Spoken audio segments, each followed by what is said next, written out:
আমাদের পাখির বাচ্চা হয়েছে দেখো, 4টে চুন্টু চুন্টু বাচ্চা। এই দেখো, ও মা কিরম করে মুখ নড়ছে, ও বাবা গো।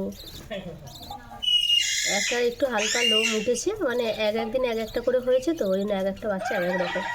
যেটা মাথা নাড়ছে ওইটা মনে হয় সবার থেকে ছোট, আর একটা হয়ে গেছে অনেক বড়, ওই যে যার ডানা উঠে গেছে। এই সর সর সর, দেখে তো সর সর না, একটু দেখবো, সর সর একটু, বাচ্চা কটা দেখি, সর একটু সর সর, ক্যাটা করিস না, একটু সর সর সর, একটু সর দেখি তোর বাচ্চাগুলো কটা বাচ্চা দেখি, সর সর সর।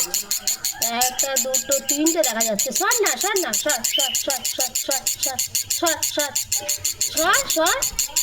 আচ্ছা সর, আমি কিছু করবো না, তোর বাচ্চা দেখবো শুধু। সর সর, একটু সর সর সর সর সর সর সর। আচ্ছা নে, দেখবো না, দরকার নেই, তোর বাচ্চা তো থাক।